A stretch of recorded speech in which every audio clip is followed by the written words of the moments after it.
Good morning, students. Today we'll start the new module, that is module number 5, which is about tools and techniques. And today's topic will be benchmarking.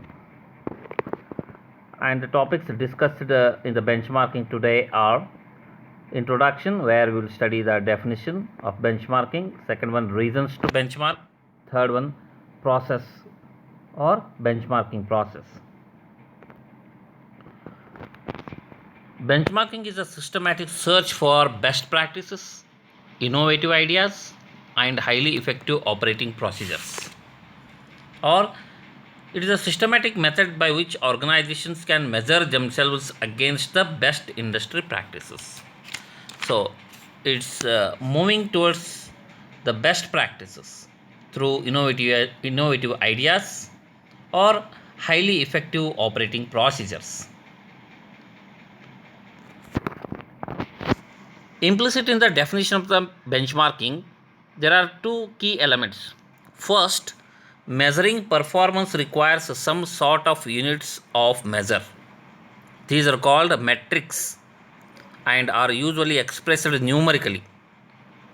The numbers achieved by the best in class benchmark are the target. An organization seeking improvement then plots its own performance against the target. Second one, benchmarking requires the managers understand why their performance differs. Benchmarkers must develop a thorough and in-depth knowledge of both their own process and the processes of the best-in-class organization.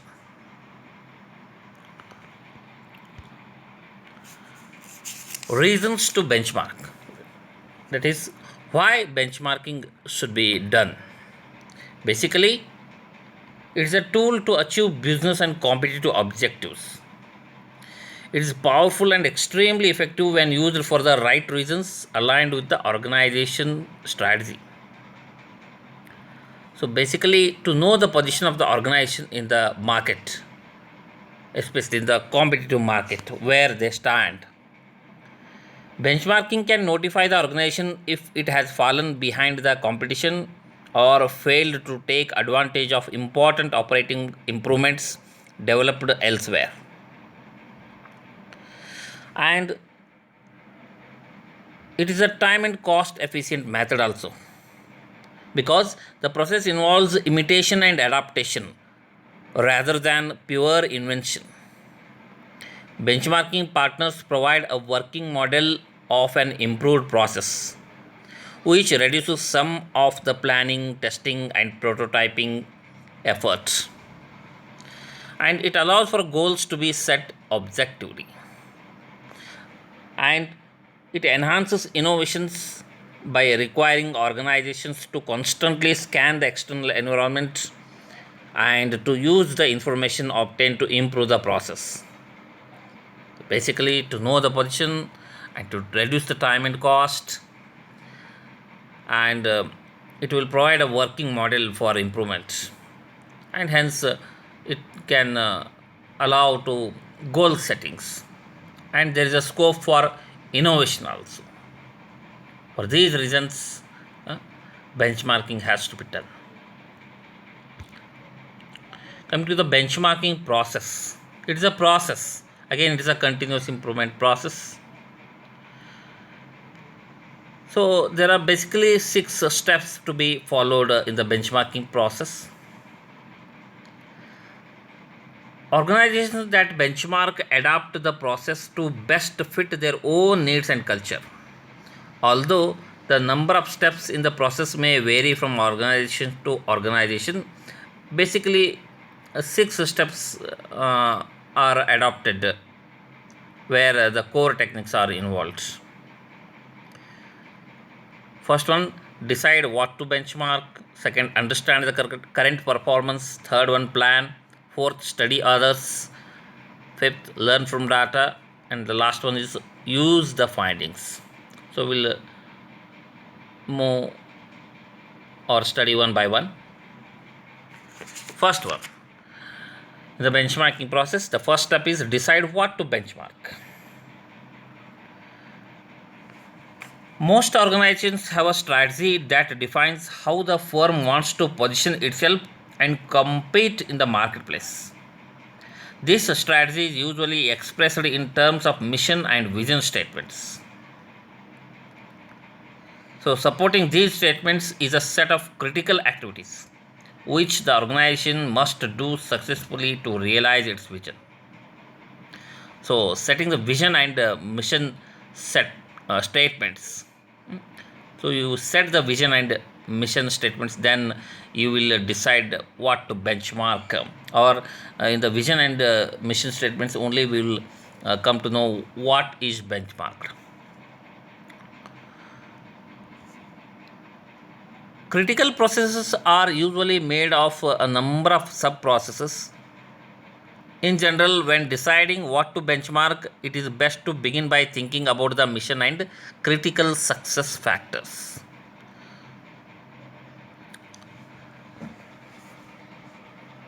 A benchmarking study should be done quickly or it may not get done at all. So, a study has to be done or it should not be looked at all. If study has to be done, then in order to limit the scope of a study and thereby limit the time it takes to conduct the study, it is best to choose a broad and shallow scope or a narrow and deep scope. Broad and shallow studies ask what is done and span many functions and people and do not go into detail in any one area. Broad and shallow studies are useful in developing strategies, setting goals, and reorganizing functions to be more effective. Narrow and deep studies ask how is it done and delve into a few aspects of a process or function. Narrow and deep studies are useful in changing how people perform their jobs. So, some benchmarking teams start with a broad and shallow scope and identify a few areas of particular interest to do a narrow and deep study. Other benchmarking teams identify the narrow and deep target immediately based on existing data or experience. Some tools like Pareto analysis and cause and effect diagram, which we discussed in the earlier module, will help a lot in deciding what to benchmark. At this point, it is appropriate to begin thinking about metrics, that means measurements. Numerical measures illustrate the effect of improvement and thereby assist in deciding where to direct benchmarking activities. So, first, you should be clear what to be benchmarked. So, set the vision and mission statements and assign the critical success factors. Do broad and shallow study or narrow and deep study, and use the tools like Pareto analysis or cause and effect diagram for the study purpose. And finally, use the metrics also, which are nothing but the measuring instruments, which are expressed in numbers.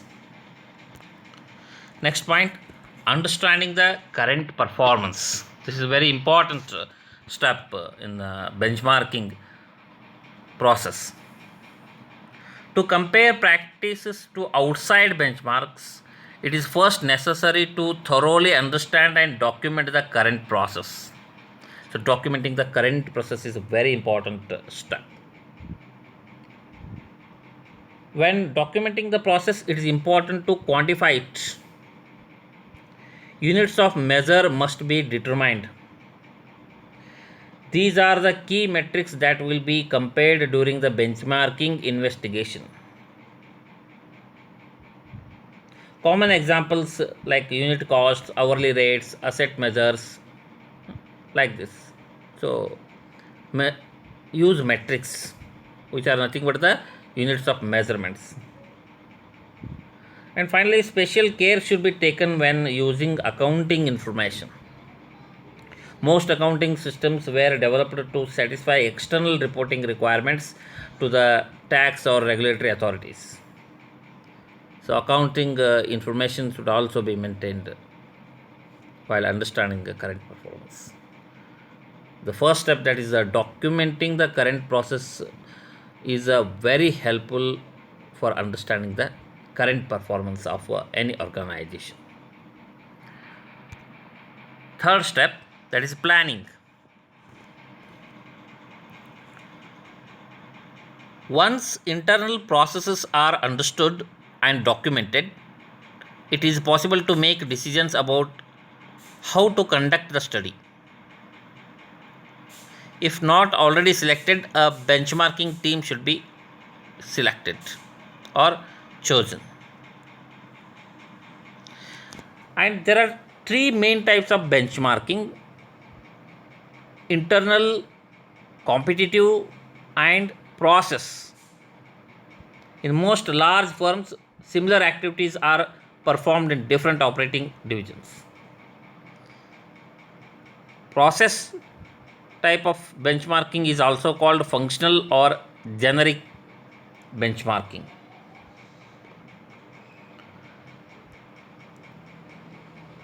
Internal comparisons have several advantages. Data are easy to obtain because problems of confidentiality don't exist. Often, often dialogue with internal groups generates immediate improvement ideas or defines common problems that help to focus external inquiries.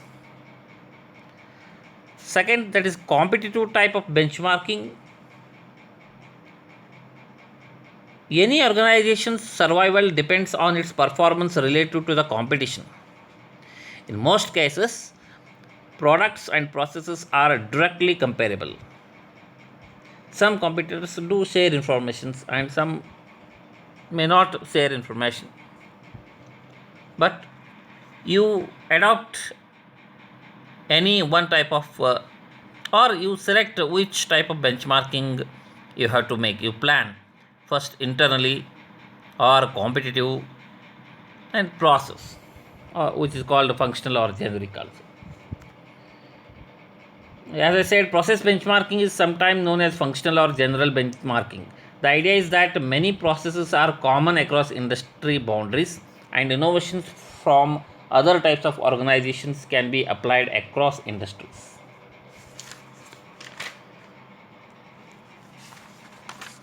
As benchmarking is a process of adopting best practices, again we have to plan best practices compared to what? Internally, that is within the organizations, or competitors, that is outside the organization.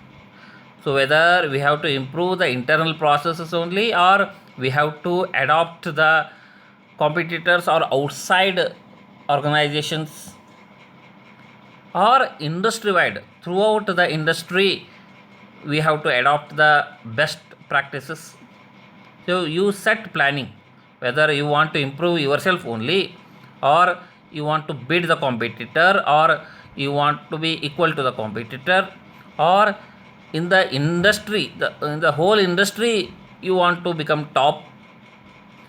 Similarly, countrywide, and finally globally, that is world class. So this is a hierarchy of best practices: world class, countrywide, industry wide, competitor, and internally. So you plan for any type of benchmarking.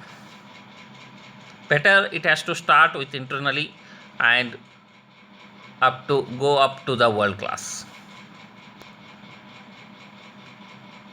Fourth process in the benchmarking, fourth step in the benchmarking process: studying others. Benchmarking studies look for two types of information: a description of how best in class processes are practiced, and the measurable results of these practices. In seeking this information, benchmarkers can use internal source, data in public domain, original research, like this. When most people think of benchmarking, they generally think of conducting original research through site visits or interviews, like that.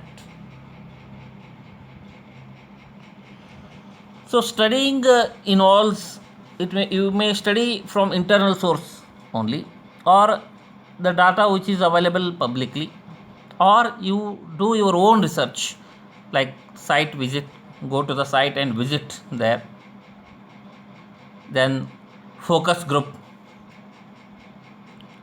or designing a questionnaires. The techniques for conducting original research are questionnaires, site visits, and focus groups. Questionnaires are particularly useful to ensure respondent anonymity and confidentiality. When data are desired from many external organizations and when using a third party to collect information. Respondents can be surveyed by mail, by telephone, or in person. Additionally, questionnaires can be developed as preparation for a site visit, as a checklist during a site visit, or as a follow up device. Careful design and interpretation are essential, especially when questionnaires are administered by mail or phone. Site visits provide the opportunity to see processes in action and for face to face contact with best in class operators. Site visits usually involve a tour of the operation or plant followed by a discussion period. Focus groups are simply panels of benchmarking partners brought together to discuss areas of mutual interest. So you can use internal stored sources for studying, or use data in the public domain, or you do your original research like site visits, focus groups, or questionnaires, or the combination of all these three, any two or any all three. Going to the next one, that is fifth one, learn from the data. So after studying, you have to learn from that study, or it's called learn from the data. Learning from the data collected in a benchmarking study involves answering a series of questions like, is there a gap? What is a gap? How much is it? Why is the gap? If best practices adopted, what can be the improvement? So the study can reveal three different outcomes: negative gap, parity, or positive gap. Benchmarking studies can reveal three different outcomes. External processes may be significantly better than internal processes, which is called a negative gap. That is, external organizations are better than your organizations, so you have a negative gap compared to the external organization. Process performance may be approximately equal. Almost you are performing to the external organization, which is called parity. Both organizations are performing in a similar way. Or the internal process may be better than that found in external organizations. That's called positive gap, where your organization is doing better than the other organization. Negative gaps call for a major improvement effort. So if there is a negative gap, you have to improve. Parity requires further investigation to determine if improvement opportunities exist. It appears to be parity or equal, but if you want to improve more than them, again further investigation has to be determined. It may be that when the process is broken down into sub processes, some aspects are superior and represent significant improvement opportunities. Finally, the finding of a positive gap should result in a recognition for the internal process. So always you have to aim or expect a positive gap.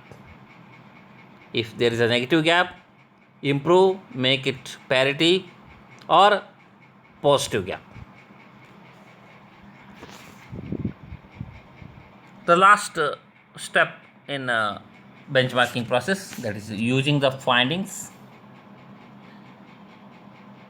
Benchmarking is a waste of time if change does not occur as a result.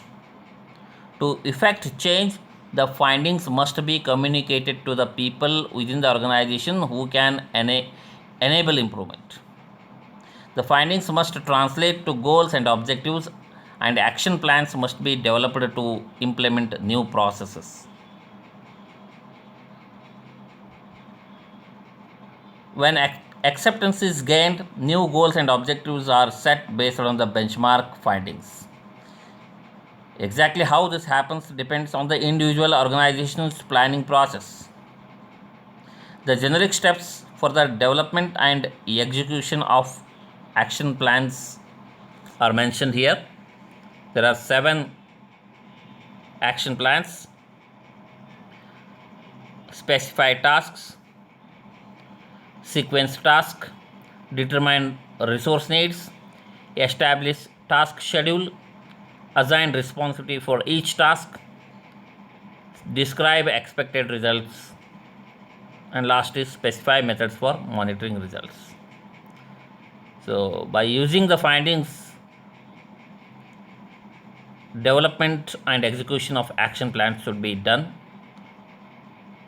with these 7 action plans.